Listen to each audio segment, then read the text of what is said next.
தியானத்துக்காக வாசிக்க தெரிந்துவிட்ட வேத பகுதி ஆதியாகமம் 14ஆம் அதிகாரம் வசனங்கள் 10 முதல் 24 வரை. ஆதியாகமம் 14ஆம் அதிகாரம் வசனங்கள் 10 முதல் 24 வரை. கர்த்தருடைய ஒத்தாசை கொண்டு ஆதியாகமம் வரலாற்றிலே பரிசுத்த ஆவியானவருடைய செயல்பாடுகளை குறித்து நாம் படித்துக் கொண்டு வருகிறோம். இன்றைக்கு ஆபிரகாமுடைய சோதனைகளை பற்றி படிக்க இருக்கின்றோம். 12, 13, 14 அதிகாரங்களிலே விசுவாசிகளின் தகப்பனாகிய ஆபிரகாம் 5 சோதனைகளுக்குள்ளாக கடந்து செல்கின்றான். இன்றைக்கு விசுவாசிகளுடைய பெரிய பிரச்சனை என்ன அல்லது கேள்விகள் என்ன? ஐயா, நாங்க இந்து தெய்வங்களை விட்டு ஜீவனுள்ள கடவுளிடத்துல வந்தோமே, எங்களுக்கு ஏங்கயா அந்த கஷ்டம் அப்படின்னு ஒரு சிலர் கேட்கிறாங்க.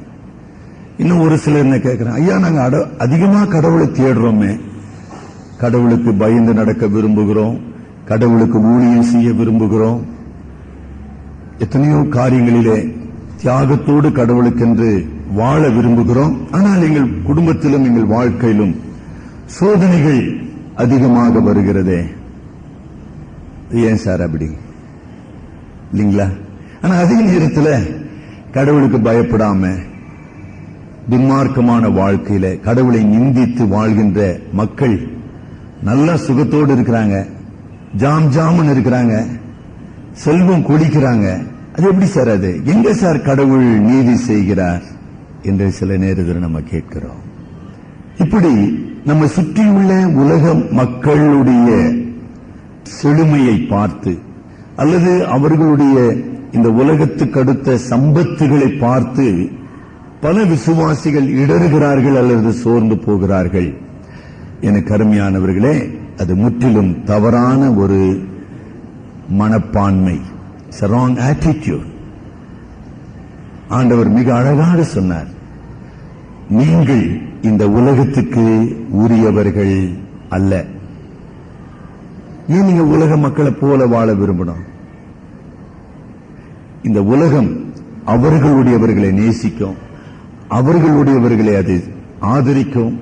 அவர்கள் இந்த உலகத்தில் இந்த உலகத்தோடு சரி அவர்களுடைய வாழ்க்கை. ஆனா உங்களுடைய என்னுடைய வாழ்க்கை அப்படி இல்லைங்களே. நாம் நித்தியத்துக்கென்று மீட்டுக் கொள்ளப்பட்டவர்கள், நித்திய ராஜ்யத்தை, தேவனுடைய நகரத்தை எதிர்நோக்கி வாழ்கின்றவர்கள். இந்த உலகத்தினுடைய பாவங்கள், இந்த உலகத்தினுடைய பாவ வழிகள், இந்த உலகத்தினுடைய அனித்தியமான காரியங்கள், அவபக்தியான காரியத்தை எதிர்த்து வாழ அழைக்கப்பட்டவர்கள். அப்புறம் நான் உலக மக்களை மாதிரி ஏன் சார் இருக்கணும்? இருக்க வேண்டிய அவசியம் இல்லைங்களே. இதைதான் ஆபிரகாமினுடைய வாழ்க்கையிலும் ஆண்டவர் வெளிப்படுத்தினார். ஆபிரகாம் தேவனால் தெரிந்து கொள்ளப்பட்ட ஒரு மனிதன், தேவனுடைய திட்டமான அழைப்பை பெற்று தன்னுடைய நாட்டையும் வீட்டையும் குடும்பத்தையும் மக்களையும் இனத்தையும் கலாச்சாரத்தையும் தெய்வத்தையும் விட்டு கானான் தேசத்துக்குள்ளே வந்தவன். வாக்களிக்கப்பட்ட நாடாகிய கானானிலே சுதந்திரவாளியாக வந்தவன். உன் கால் மிதிக்கும் இடமெல்லாம் உனக்கு சொந்தமாக்கும் பெறும் என்று மாபெரும் வாக்குறுதியை பெற்றவன். ஆனா உன்னுடைய வாழ்க்கையில பிரச்சனைகள் இல்லைங்களா? சோதனை வரலீங்களா? போராட்டங்கள் நிகழவில்லையா? அதான் நம்ம படிக்கணுங்க, ரொம்ப பொறுமையா படிக்கணும். பரிசுத்த ஆவியானவர் ஏன் விசுவாசிக்கு அருளப்படுகின்றார்? நம்முடைய மனித பலத்தினாலும் மனித அறிவினாலும் இந்த பாவத்தையும் உலகத்தையும் சாத்தானையும் மேற்கொள்ளக்கூடுமானால் நமக்கு என்னத்துக்குமா பரிசுத்த ஆவியானவர்? ஏன் ஆண்டவராகிய இயேசு கிறிஸ்து பரத்துக்கு ஏறெடுத்துக் கொள்ளப்பட்டு நீங்கள் உன்னதத்தின் பலனால் தரிப்பிக்கப்படும்படி நான் பரிசுத்த ஆவியானவரை உங்களுக்கு அனுப்புவேன். Nobody can live a Christian life by his own effort and strength. நம்முடைய தோல்விகள் நமக்கு கற்றுத்தர வேண்டிய படிப்பினைகள் அதுதான். உன்னுடைய சுய பலத்தினால, உன்னுடைய சுய சக்தியினால, உன்னுடைய சுய அறிவினால ஒரு போதும் நீ வெற்றி வாழ்க்கை வாழ முடியாது. அப்படி வாழக்கூடுமானால் ஆவியானவர் எதுக்குங்க நமக்கு? ஒரு தேவனுடைய வலது பார்சத்தில் ஆண்டவர் நமக்காக பரிந்து பேச வேண்டிய அவசியம் என்ன? இதெல்லாம் அவசியம் இல்லைங்களா? So we make a terrible mistake. What kind of mistake? We simply ignore the power and the presence of the Holy Spirit. ஆக கிறிஸ்தவ வாழ்க்கையை பரிசுத்த ஆவியானவர் இன்றி, அவருடைய பிரசன்னம் இன்றி, it is a magnificent thing to realize the presence of the Holy Spirit. பரிசுத்த ஆவியினுடைய பிரசன்னத்தை ஒரு மனிதன் தன் வாழ்க்கையிலே உணர்ந்திருப்பது ஒரு ஒப்பற்ற அனுபவம். அவருடைய நடத்துதல், அவருடைய பாதுகாப்பு, அவருடைய பலப்படுத்துதல், இவைகளை நான் அசட்டை செய்வேன். ஆனால் if I ignore that, if I reject that, பெரிய ஆவியானவர் தேவை, இன்னங்க ஆவியில நிறைந்திருக்கணும்னு அவசியம், இன்னத்துக்கு நான் ஆவியானவருடைய ஆலோசனைக்கு கீழ்ப்படினோம், இப்படி நீங்க நினைப்பீர்களானால் நீங்கள் தோல்வியினே தோல்வி அடைந்து, படுதோல்வி அடைந்து, நீங்க தோல்வி வருவது மாத்திரமல்ல, இவெல்லாம் ஒரு கிறிஸ்தவன் சொல்லி நடமாடினுக்கிறான் பார் சார், இவன் ஒரு கிறிஸ்தவன் சார், என்ன சார் கிறிஸ்தவன், அதான் செய்து கொண்டிருக்கிறீங்க. பரிசுத்த ஆவியானவர் நமக்குள்ளே வாசம் பண்ணுகிற பரிசுத்த ஆவியானவர் துக்கப்படுகிறார், பரிசுத்த ஆவியானவர் அசட்டை பண்ணப்படுகிறார். நம்மை பார்க்கிற அவிசுவாச உலகம் கிறிஸ்துவின் நாமத்தை நம்மை தரித்திருப்பதினாலே கிறிஸ்துவை நிந்திக்கிறாங்க. என்ன போதே பொல்லாத கிறிஸ்தவனுங்க, நீங்க ரொம்ப யோகியமா, சும்மா போங்க. இந்த நிலைமைக்கு தாங்க நாம வந்து நின்று கொண்டிருக்கிறோம். ஏன் இந்த பரிதாபமான நிலை? தேவன் அருளின ஒப்பற்ற ஈவாகிய பரிசுத்த ஆவியானவரை தெரியாமல் இல்லைங்க, தெரிந்து, ஆங்கிலத்தில் டெலிபரேட்லி we have ignored, அசட்டை செய்துட்டோம். எனக்கு தெரியும் இந்த பிரச்சனை எப்படி சந்திக்கணும்னு, இதை நான் சமாளிச்சிருவேன் சார். எவ்வளவு ஆணவம் பத்தீங்களா, எவ்வளவு மதியீடு பத்தீங்களா? பழமொழி சொன்னா, கேடு வரும் பின்னே மதிகேடு வரும் முன்னே. யோசனை பண்ணிப்பார், ஏன் வாழ்க்கையில தோல்விகள்? தோல்வியின் வாழ்க்கைக்கா தேவன் உன்னையும் என்னையும் அழைத்தார், ஆபிரகாமை அழைத்தார், உன்னையும் என்னையும் தெரிந்து கொண்டார். உனக்காக எனக்காக விலையேறப்பட்ட ரத்த சிசை எதுக்குமா? ஒரு தோல்வியின் வாழ்க்கை வாழ்வதற்கா? நம்ம சூப்பர் கமாண்டோஸ்ன்றாங்க. இதுவரைக்கும் ராணுவ, அதாவது ராணுவ ரீதியில நியூ சாப்டர். இன்னைக்கு அமெரிக்க ராணுவ துருப்புகள் ஆப்கானிஸ்தானத்தில் இறங்கி இருக்கிற கமடோஸ், சூப்பர் கமடோஸ். அவர்களுக்கு இணையான இன்னொரு ஆள் உலகத்தில் வேற எங்கேயும் கிடையாது. எதுக்குக்காக அவங்க இறங்கி இருக்கிறாங்க? தோற்கிறதுக்கா? ஒரு அறிவு கட்ட சிந்தனை இல்லைங்களா அது?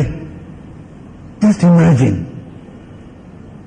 தோல்வி இருவதற்காக இன்னத்துக்கு சும்மாகிற பிரச்சனை எல்லாம் நம்ம சொல்லலாம். பணமொழி, அறுக்க மாட்டாதவனுக்கு 68 அருவாள்னு.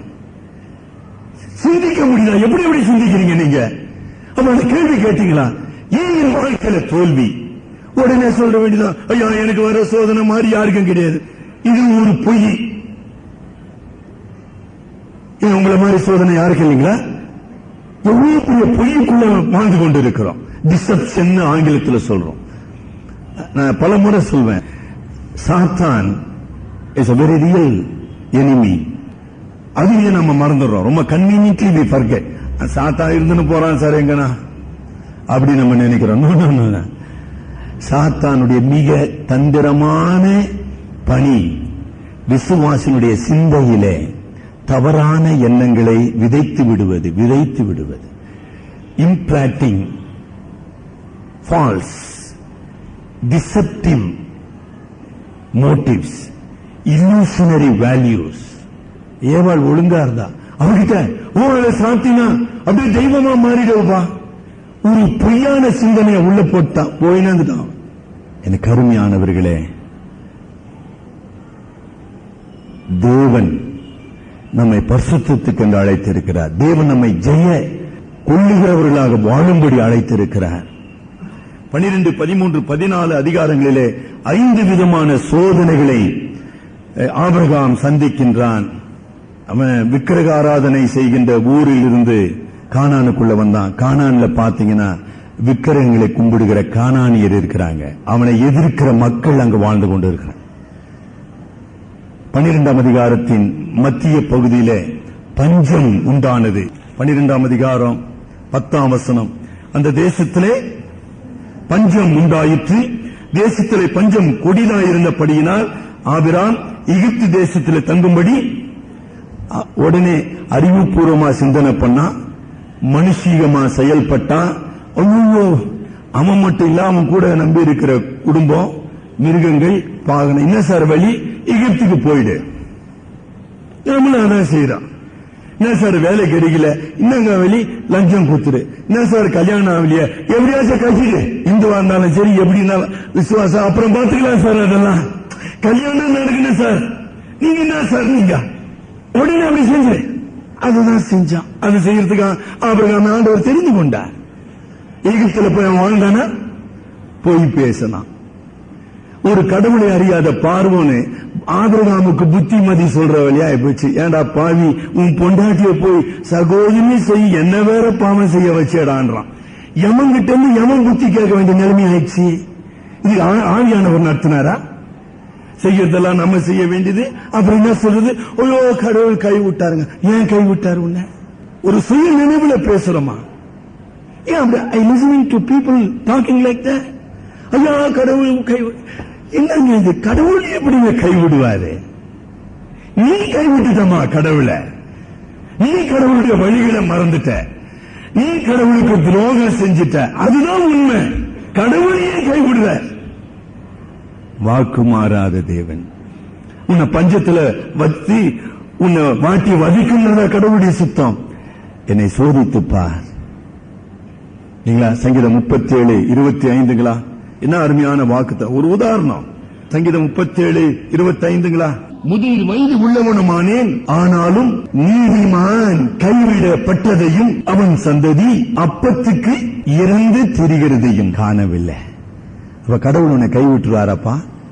சிங்க குட்டிகள் தாழ்ச்சி அடைந்து பட்டினியா இருக்கும். கர்த்தரை தேடுகிறவர்களுக்கோ ஒரு நன்மையும் குறைவுபடாது. நீ கர்த்தருடைய பிள்ளையா?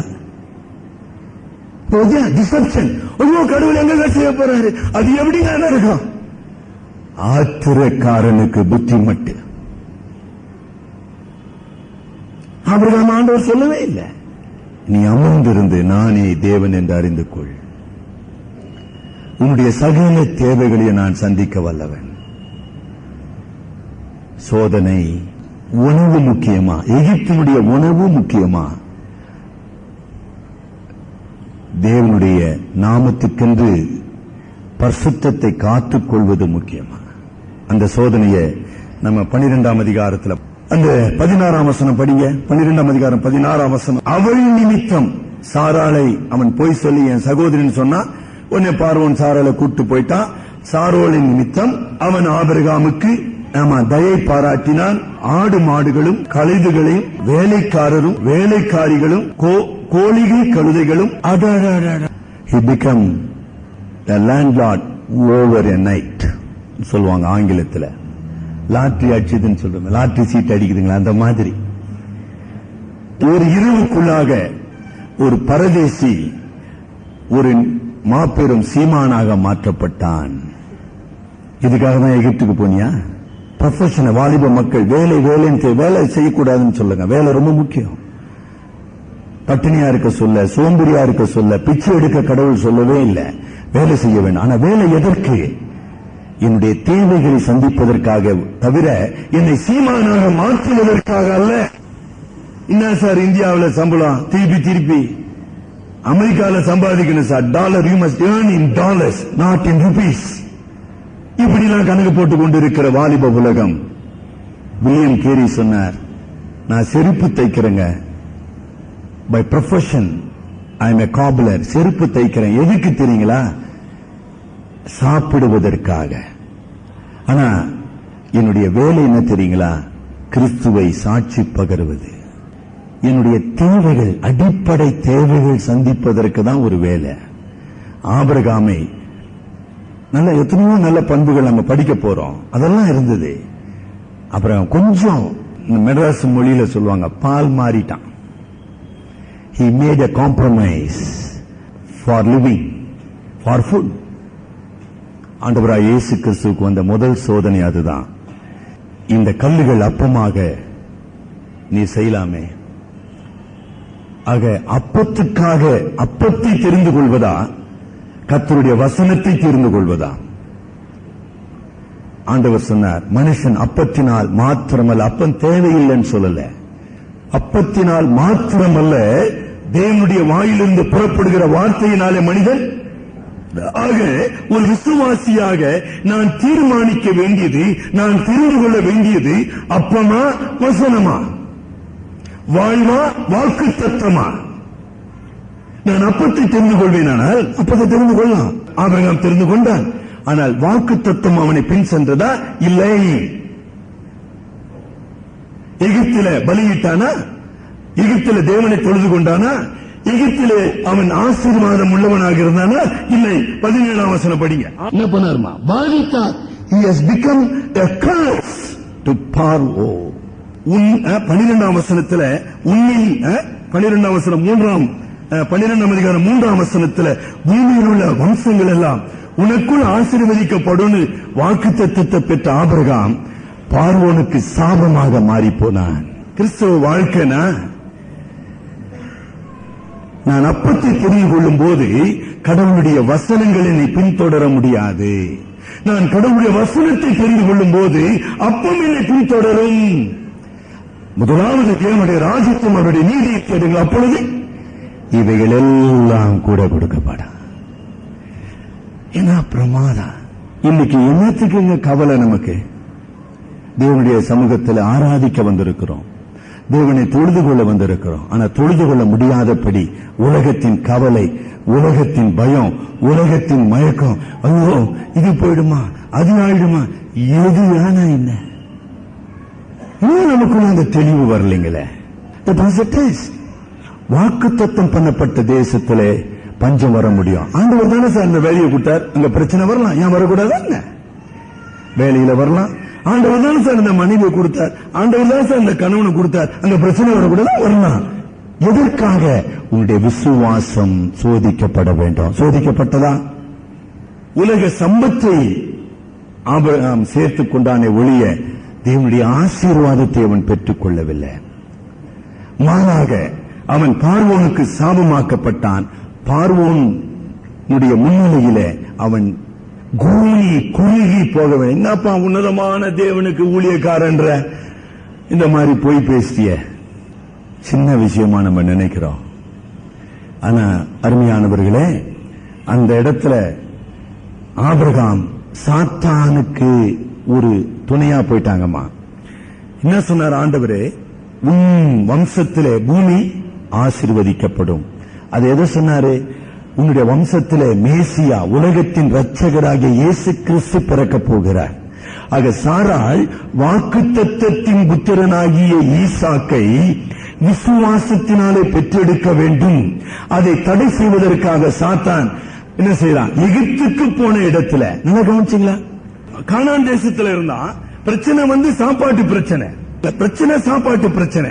ஆனா எகிப்துக்கு போன உடனே சூழ்நிலை மாறினது, பிரச்சனை மாறினது. என்னென்ன சூழ்நிலை மாறிச்சு? எல்லாரும் சாராள பார்த்தாங்க, அதோட அந்த மாதிரி ஒரு அழகி யாரும் இல்லைங்களே அப்படின்னு புகழ்ந்தாங்க. பார்வோன் பார்த்தான், அப்படியா, அவளை நான் மனைவியா ஏற்றுக்கோ. அவன் முறைப்படிதான் செய்தான், ஒன்னும் தப்பா செய்யல.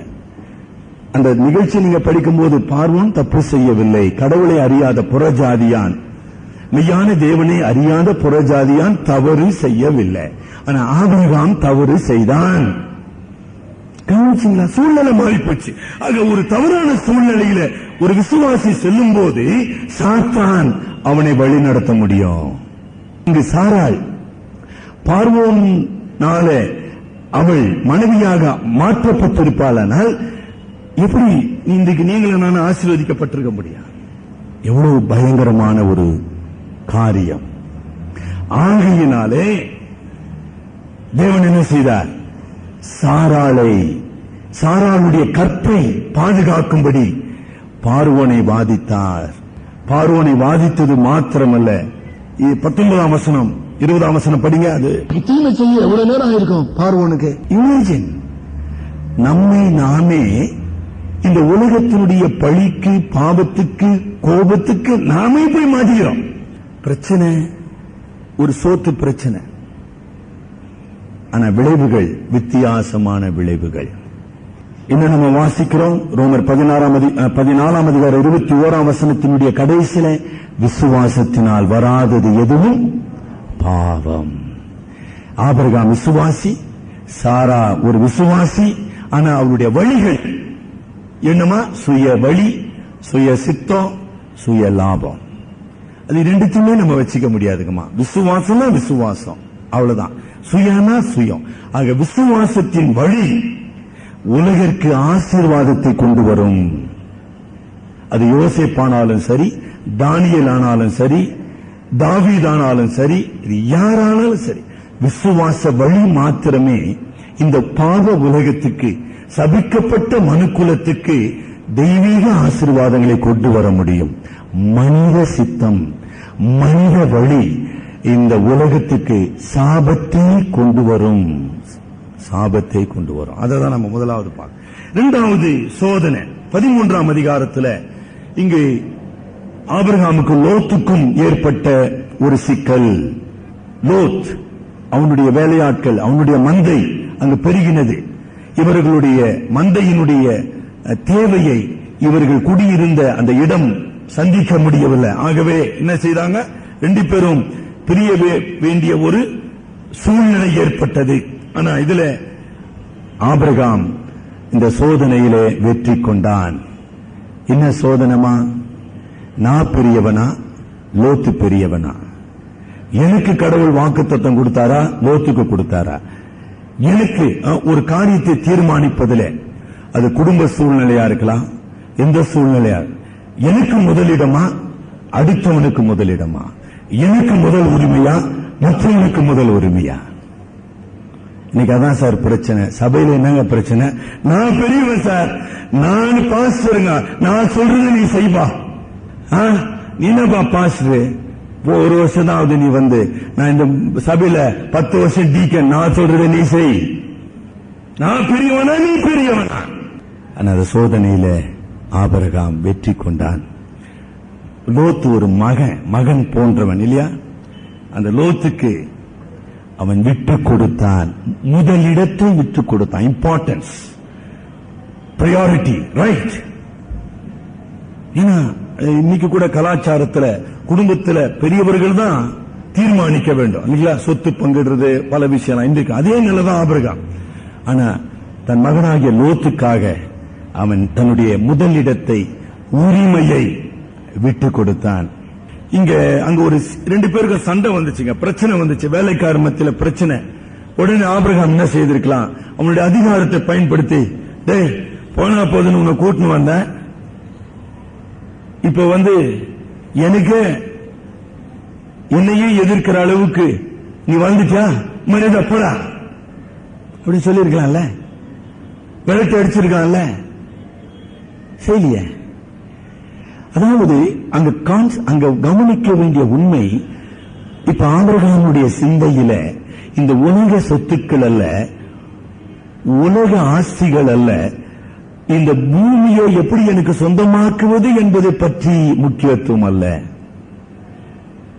தேவன் வாக்களித்த இந்த வாக்கு தத்தத்தின் தேசத்திலே நான் தேவனுடைய சாட்சியாக வாழ வேண்டும், தேவனுடைய ஊழியக்காரனாக வாழ வேண்டும். To be his witness, to be his servant, to serve his purpose and to glorify his name. எனக்காக அல்ல. அதனால என்னப்பா லோத்து, உனக்கு என்னப்பா வேணும், எடுத்துட்டு போப்பா, தாராளமா நல்லபடியாயிரு, நோ ப்ராப்ளம். லோத்து மெய்யான விசுவாசத்தை கொண்டவனாக செயல்படவில்லை. ஆபிரகாமை தேவன் அழைத்தார், ஆபிரகாமுக்கு தேவன் வாக்கு தத்தத்தை கொடுத்தார். 12ஆம் அதிகாரத்தில் ஆபிரகாமுக்கு தேவன் தரிசனமானார். ஆனா லோத்துக்கு தரிசனமானார் நம்ம வாசிக்கிறதே இல்ல. லோத்து உடன்படிக்கை செய்தா நம்ம வாசிக்கிறது இல்ல, ஒண்ணும் கிடையாதுங்க. அதாவது இன்றைக்கும் சில சூழ்நிலைகளில் நம்முடைய குடும்பத்தில் அப்படி நம்ம இருக்கிறோம். என்னப்பா நீ என்ன தம்பி, நீ ஆண்டவரா இருந்து இருக்கிறியா? அவர் சொல்ற பதில் என்ன? எங்க அப்பா அம்மா எல்லாம் தலைமுறை தலைமுறை கிறிஸ்தவங்க. கேட்ட கேள்வி நாங்க அந்த தம்பி கிட்ட, ஞானஸ்தானம் எடுக்க வராங்கல்ல, அவங்ககிட்ட எனக்கு, தம்பி உனக்கு ஆண்டவரை தெரியுமான்னு, என்ன சார் அப்படி சொல்லிட்டீங்க, நாங்க 3வது தலைமுறை கிறிஸ்தவன். அதுவா நம்ம கேட்ட கேள்வி. கேள்வி என்ன, பதில் என்ன? நீ எப்படிமா ஆண்டவருக்கு ருசித்து பார்த்த, ஆண்டவர் உன் பாவத்தை எப்படி மன்னிச்சாரு அது சொல்லுப்பானா. எங்க அம்மா சார் உண்மை ஜெபம் பண்ணாம ஒண்ணுமே செய்ய மாட்டாங்க. தம்பி நான் உங்க அம்மாவை பத்தி கேட்கலப்பா, நான் உன்னை பத்தி கேட்கிறேன் சார். எங்க அப்பா என்ன தெரியுங்களா, முதலாவது தசம பாத்தை எடுத்து வச்சு, அதெல்லாம் ரொம்ப நல்லது தம்பி, நீ ஆண்டவரை எப்படி அறிஞ்சு கொண்ட. அது சார் நான் சின்ன வயசுல இருந்த நான் கோயிலுக்கு வந்து நிக்கிறேன் சார். கோயிலுக்கு வர்றதுனால என்ன, அப்போ மோன ஆக்ட்னு சொல்லுவாங்க.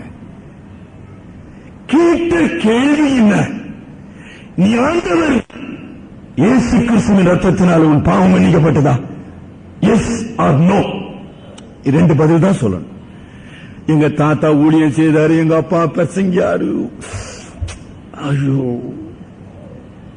It has nothing to do with personal faith. லோத்தினுடைய விசுவாசம் தனிப்பட்டதல்ல. It is not a personal experience. It is not based on personal relationship with living God. No. சும்மா ஆபிரகாம் வந்தாரு, ஒட்டின வந்தாங்க, அவ்வளவுதான். இந்த ஒட்டு விசுவாசம் நிலைத்திருக்க முடியாது. லோத்தினுடைய பரிதாபமான நிலையை நம்ம 13ஆம் அதிகாரத்தில் வாசிக்கிறோம். நான் வேகமா படிச்சு சொல்ல விரும்புகிறேன். லோத்து 10ஆம் வசனத்தில் கண்களை ஏறெடுத்து பார்த்தான். எதை பார்த்தான்? பசுமையான சோதோம் பூமியை பார்த்தான். ஆபிரகாம் தரிசித்து நடவாமல் விசுவாசித்து நடந்தான். லோத் விசுவாசித்து நடவாமல் தரிசித்து நடந்தான். There is a contrast.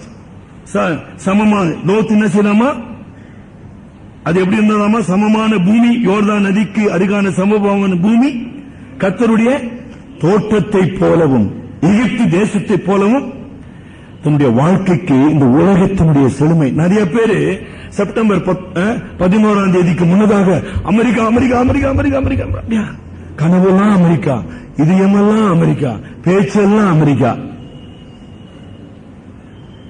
Correct, அப்படி இருந்ததுங்க. எப்படி இருந்ததுங்க? யோர்தான் சமபூமி, எகிப்து தேசம், வளமை வளமை வளமை வளமை. தரிசித்து நடவாமல் பார்த்தான். அப்புறம் என்ன செய்தாமா, 11ஆம் வசனத்தில் கூடாரம் போட்டான், பிரயாணம் செய்தான். போட்டிருக்குதுங்களா? 11ஆம் வசனத்தில் யோர்தான் அருகே தெரிந்து கொண்டான், அதை தெரிந்து கொண்டான். 12ஆம் வசனத்தில் கூடாரம் போட்டான். அப்புறம் 13ஆம் வசனத்தில் சோதோமின் ஜனங்கள் பொல்லாதவர்களும் கர்த்தருக்கு முன்பாக மகா பாவிகளுமாய் இருந்தார்கள். இருந்தாலும் அவன் சோதோம் அருகில் வாழ முயற்சி செய்தான். எப்ரோனினுடைய சாதாரண அப்பத்தை விட சோதோமினுடைய வளமை, சோதோமினுடைய பொன், சோதோமுடைய நாகரிகம் அவனை கவர்ந்தது.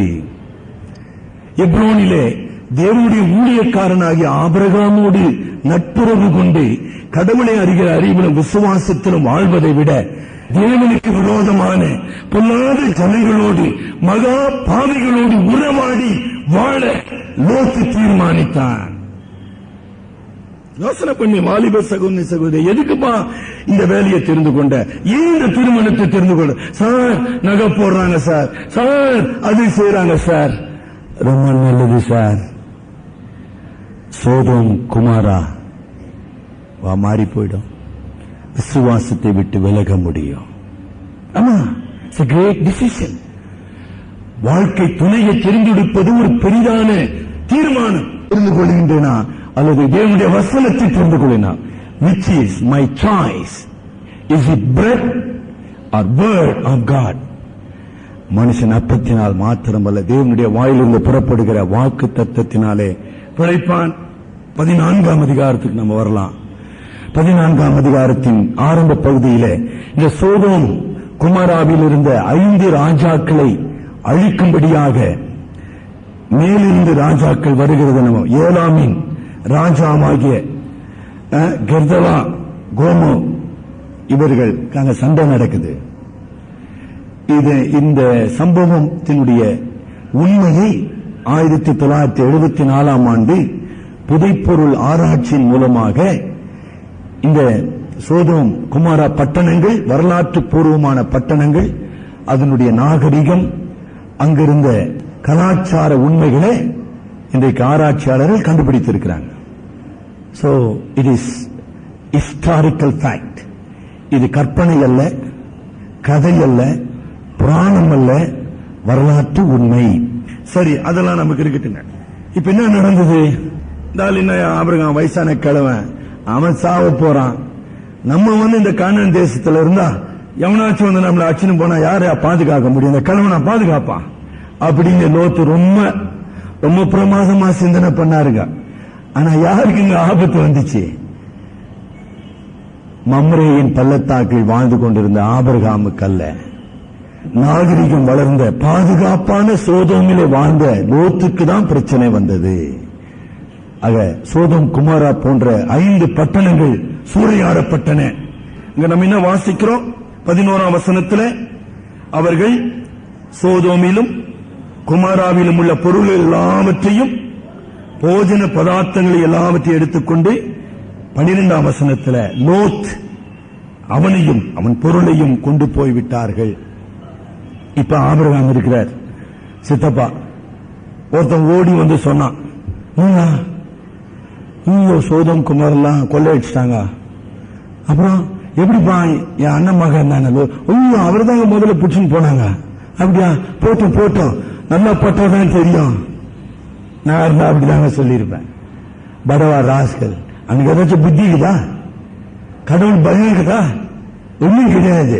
அப்படின்னு போனா போய் நாசமா போட்டோம் அப்படின்னாரா? இல்ல. என்ன பார்த்தோம் பாருங்க, 14ஆம் வசனம்.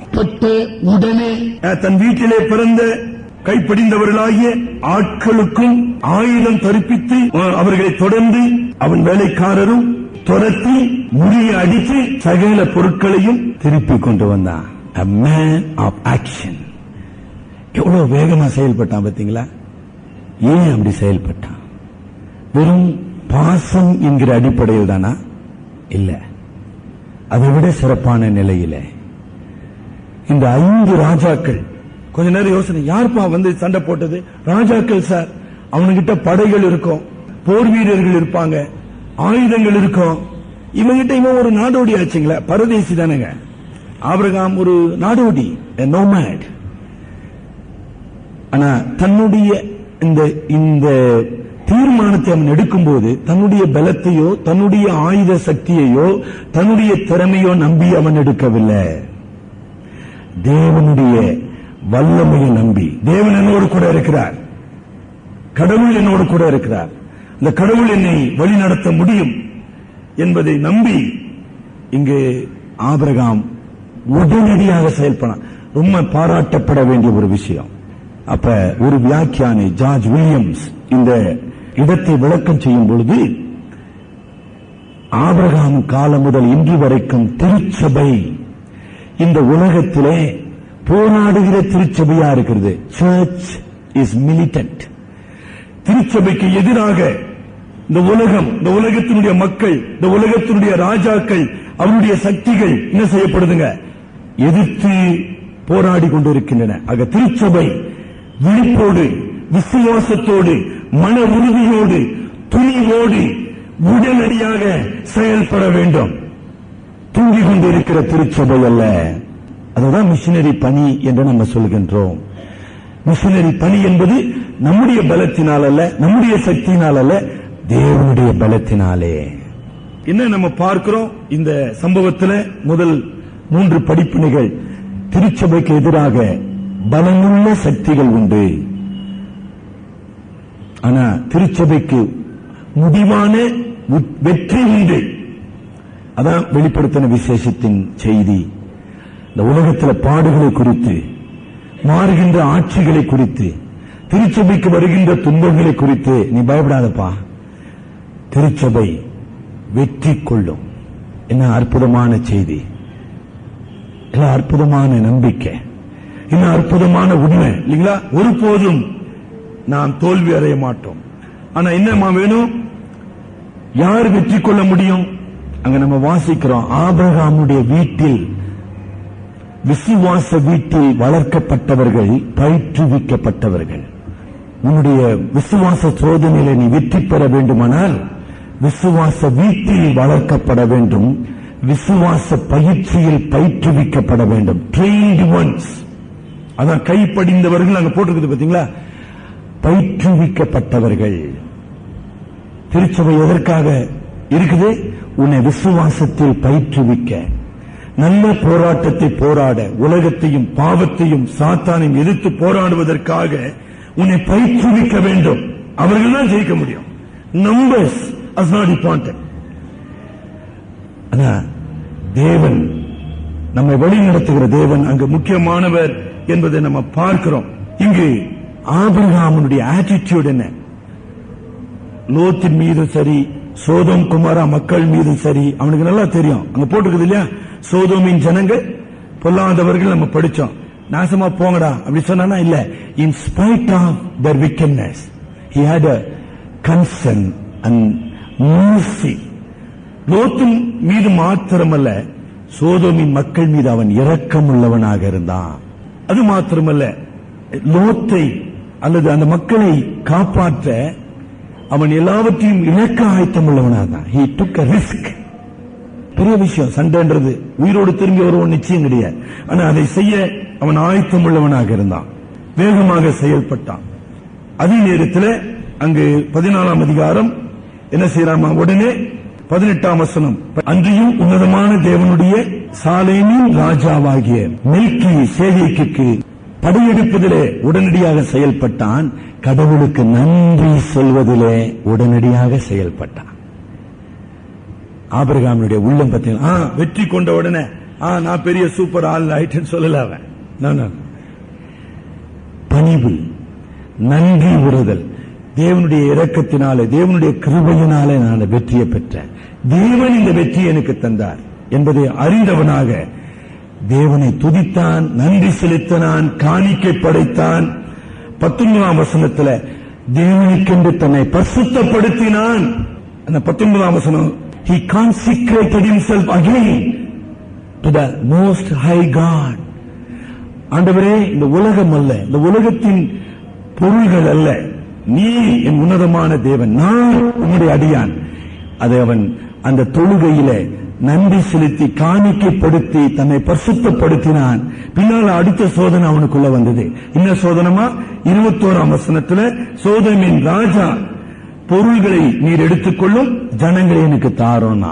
அப்ப உடனே என்ன சொல்றார் பதில்? 22ஆம் வசனம், ஆபிரகாம் சோதோமின் ராஜாவை பார்த்து, ஆபிரகாமை ஐஸ்வர்யவாக்கினேன் என்று நீ சொல்லாதபடிக்கு நான் ஒரு சாட்டையை ஆகிலும் பாதரட்சியின் வாரை ஆகிலும் உமக்கு உண்டானவைகளில் யாதொன்று ஆகிலும் எடுத்துக்கொள்ளேன். இதுதான் சரியான மனப்பான்மை, right attitude with this world. இன்னைக்கு ஏன் மக்கள் பணத்துக்காக, சொத்துக்காக அலைகிறத பார்க்கிறோம்? பேராசை. எப்படி கிடைக்கும், எப்படி கிடைக்குமா, அப்படி கிடைக்குமா, அதை செய்யலாமா, இதை செய்ய. இந்த உலகத்துக்காக நான் வாழ வேண்டியவன் அல்ல, இந்த உலக பொருள்களினாலே நான் திருப்தி அடைய வேண்டியவனே அல்ல. நான் விசுவாசி, நான் தேவனுடைய ஊழியக்காரன். கடவுள் என்னுடைய எல்லா தேவைகளையும் சந்திக்க வல்லவர். ஒரு 6 காரணங்களை 22ஆம் வசனத்துல நம்ம பார்க்கிறோம். ஏன் ஆபிரகாம் இந்த கொள்ளை பொருளை அவன் ஏற்றுக்கொள்ளவில்லை? 6 காரணங்கள். முதலாவது காரணம், சோதோம் என்கிற ராஜா. நம்ம சொல்றோம், நல்ல ராஜா இருக்கிறது நல்லதுங்க, நீ ராஜாவா இருக்கலாம்பா. ஒரு அந்நியனுடைய தயவுக்கு தன்னை கீழ்ப்படுத்திக் கொள்ளவில்லை. சார், இவங்க தயவு இருந்தா நல்லா இருக்குங்க அப்படி நம்ம நினைக்கிறோம், நல்லதுதான். ஆனா he never wanted to have an obligation from a stranger, from a unbeliever. ஒரு அந்நியனிடத்திலிருந்து, கடவுளை அறியாத இடத்திலிருந்து, கடவுளை தொழுது கொள்ளாத இடத்திலிருந்து இப்படிப்பட்ட அற்ப காரியங்களுக்காக ஆபிரகாம் தன்னை கீழ்ப்படுத்தவில்லை. நம்முடைய விசுவாசம் அப்படி இருக்குதுங்களா? 2வது காரியம், இந்த அந்நிய ராஜாவோடு அவன் உறவு கொள்ள விரும்பவில்லை. He never wanted to have an intimate fellowship with this wicked king. அவன் அந்நியன், தேவனை அறியாதவன். நோ, நோ, நோ, எனக்கு உன்னோட உறவு வேணாப்பா. நான் உனக்கு உதவி செய்தது வேற விஷயம், உறவு என்பது வேற விஷயம். கவனிச்சீங்களா? நம்முடைய விசுவாச வாழ்க்கை அப்படி இருக்குதா? அப்படி இருக்கணுங்க. இதுதான் ஞானம். மூன்றாவது, நான் கடவுளுடைய ஊழியக்காரன். நான் உனக்கு உதவி செய்தேன். அந்த உதவிக்கு உன்னிடத்திலிருந்து நான் பிரதிபலன் எதிர்பார்க்க கூட. நீ எனக்கு பிரதிபலன் செஞ்சா நான் உனக்கு ஜெபம் பண்ணுவேன், எனக்கு பிரதிபலன் செஞ்சா உனக்கு, அப்படி இல்லைங்க. Since I am a servant of God, I will help you for the sake of my God. உன்னுடைய அற்பமான உதவியை நம்பி இல்ல. நல்ல கவனிச்சீங்களா? Magnificent attitude. பிரதிபலனை எதிர்பார்க்காமல், ஆதாயத்தை தேடாமல் அவன் செயல்பட்டான். அப்புறம் ஒரு நல்ல பண்புங்க, கொள்ளை பொருள் என்றால் என்ன? போரினாலே கொள்ளையடிக்கப்பட்ட மக்கள், போரினாலே உடைமைகளையும் சொத்துக்களையும் இழந்தவர்கள். மிஸ்பார்ச்சூன் என்று ஆங்கிலத்தில் சொல்லலாம். இப்படிப்பட்ட மக்களுடைய பொருளை அபகரிக்க ஆபிரகாம் விரும்பவில்லை. ஒரு சின்ன உதாரணம் சொல்றேன், கொஞ்சம் கஷ்டமா இருக்கும். ஆனா உண்மை எப்போதும் கஷ்டம் தாங்க. நம்ம நாட்டில் உண்மை இல்லை நம்ம பார்க்கிறோம். அதாவது சில பொருள்களை நம்ம காணா போடுகிறோம். நம்முடைய மணி பர்ஸ் அல்லது ஏதாச்சும் விலையுறந்த பொருட்களை நம்ம இழக்கிறோம். மக்கள் அதை திருப்பி கொண்டாந்து கொடுக்கறது இல்லை. நான் ஒரு விஷயம் சொல்றேன், ரோட்ல எத்தனையோ துண்டு பீடி, துண்டு சிகரெட் கிடைக்குது, அதெல்லாம் நம்ம பொறுக்கி நிக்கிறோமா? ஆனா ஒரு 100 ரூபாய் நோட்டு, ஒரு கட்டு கண்டா அதை மட்டும் பொறுக்கிறோம். இன்னும் இதுக்கு அதுக்கு வித்தியாசம். இதுவும் உண்டு இல்ல, அதுவும் உண்டு இல்ல. அந்த ஆட்டிடியூட் நமக்கு இல்லையே. கொஞ்சம் கஷ்டம் தான். அது அண்ணாதுரை வேற விதமா சொன்னாருங்க, நான் வேற விதமா சொல்றேன். அது என்னது கிடையாதுங்க. எனக்கு அது சொன்ன கிடையாது, எனக்கு உரிமை கிடையாது. சில நாட்களுக்கு முன்பாக பெரம்பூர் ஸ்டேஷன்ல ஒரு ட்ரெயின் ஆக்சிடென்ட் நடந்தது. ட்ரெயின் ஆக்சிடென்ட், சென்ட்ரல்ல புறப்பட்ட ட்ரெயின், எந்த எக்ஸ்பிரஸ் வந்தது, ஹவுராவா என்னன்னு தெரியல. பெரம்பூர்ல ஆக்சிடென்ட் ஆகி 6 பெட்டிகள் நொறுங்கி நூற்றுக்கணக்கான மக்கள் மரித்து போனார்கள். அங்கு நடந்த நிகழ்ச்சி என்ன தெரியுங்களா?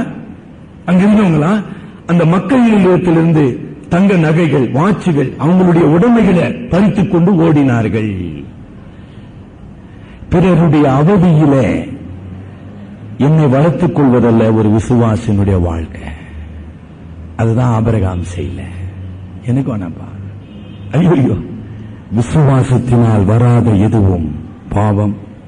சோதோமினுடைய லௌகீக சம்பத்தினாலே மகிழ்ச்சி அடைய ஆபிரகாம் விரும்பவில்லை. சார், இது இருந்தா நல்லா இருக்குமே, அது இருந்தா நல்லா இருக்குமே. ஐயோ, எது இருந்தாலும் வேணாப்பா. என்னுடைய மகிழ்ச்சி கடவுளை பொறுத்தது, என்னுடைய திருப்தி கடவுளை பொறுத்தது. நான் ஆராதிக்கிற தேவன், என்னுடைய உன்னதமான தேவன் என் தேவைகளை சந்திக்க வல்லவர். நீ உன்னத எத்தனை போயினது. என்ன அருமையான ஒரு வெற்றி வாழ்க்கை. 2 வசனத்தை நம்ம படிப்போம். 1 தீமோத்தேயு 6 அதிகாரம் 10 வசனங்களை படிங்க. மனதிலே கூடிய தேவ பக்தியே மிகுந்த ஆதாயம். உலகத்திலே நாம் ஒன்றும் கொண்டு வந்ததில்லை, இதிலிருந்து ஒன்றும் நாம் கொண்டு போவதில்லை. நிச்சயம் உண்ணவும் உடுக்கவும் நமக்கு உண்டாயிருந்தால் அது போதும் என்று இருக்க கடவோம். ஐஸ்வர்யவான்களாக விரும்புகிறவர்கள் சோதனையிலும் கண்ணியிலும் மனுஷரை கேட்டிலும் அழிவிலும் அமைத்துக் கொள்ளுகின்ற காரியத்திலும் பலவிதமான இச்சைகளினாலே விழுகிறார்கள். பண ஆசை எல்லா தீமைக்கும் வேறாய் இருக்கிறது. சிலர் அதை இச்சித்து விசுவாசத்தை விட்டு வழுவி போனார்கள். விசுவாசத்தை விட்டு வழுவி போவது மாத்திரம் இல்லைங்க, அநேக வேதனைகளினாலே தங்களை உருவ குத்திக் கொள்ளுகிறார்கள். ஆபிரகாம் அந்த சோதனையை வெற்றி சிறந்தான். தலைவணங்கி செபிப்போம். எதற்காக இந்த உலகத்தில் வாழ்கிறேன்? நான் தேவனுடைய ஊழியக்காரன், நான் தேவனுடைய பிள்ளை. அவர் என்னுடைய தேவைகளை சந்திக்க வல்லவர். இந்த உலகத்தின் மீதும் உலக பொருளின் மீதும் நான் பற்றி வைக்காமல் தேவன் மீதான விசுவாசத்தினாலே வாழ கற்றுக்கொள்ள வேண்டும். பரிசுத்தாவியானவர் ஞானத்தினாலே நம்மை நிரப்புகிறார், விசுவாசத்தினாலே நம்மை பலப்படுத்துகிறார், தைரியத்தினாலே நம்மை பலப்படுத்துகிறார். இந்த உலக காரியங்களை விட்டு, உலகத்தின் இச்சையான காரியங்கள், லௌகீகமான காரியங்கள், அனித்தியமான பொருள்கள், அனித்தியமான பாவ சந்தோஷங்கள் இவை எல்லாவற்றையும் விட்டு பரிசுத்தமாய் வாழ கர்த்தருக்குள் நாம் திருப்தி அடைந்திருக்கோம். God is my all. கடவுள் சர்வத்தையும் படைத்த கடவுள் என்னோடு இருக்கிறபடியினாலே அவர் எனக்கு போதுமானவர், அவர் அளிக்கின்ற திருப்தி போதுமானது என்கிற நிறைவோடு வாழ வேண்டும். அன்பின் ஆண்டவரே, இந்த நல்ல காலை வேளைக்காக நான் நன்றி செலுத்துகிறோம். எங்களை சுற்றியுள்ள உலகத்தின் கவர்ச்சிகள், தீமைகள், சுகபோகமான வாழ்க்கை, அனித்தியமான பாவ சந்தோஷம், இவைகளை நாங்கள் எதிர்த்து போராட விசுவாசத்தை காத்துக் கொண்டவர்களாக, விசுவாச வீரர்களாக நாங்கள் வெற்றி கொண்டு உமது பரிசுத்த நாமத்தை நாங்கள் மகிமைப்படுத்த உதவி செய்யும். ஆவியானவரே, உம்முடைய சத்தியத்தினாலும் உம்முடைய ஞானத்தினாலும் எங்களை நிரப்பி அருளும். எங்கள் அருமை இரட்சகர் மூலம் ஜெபிக்கிறோம் பிதாவே, ஆமென். என் ஆத்துமாவே கர்த்தரை ஸ்தோத்திரி, என் முழுமே பரிசுத்த நாமத்தை ஸ்தோத்திரி. ஆத்துமாவே கர்த்தரை ஸ்தோத்திரி, அவர் செய்த சகல உபகாரங்களையும் மறவாதே. ஆமென்.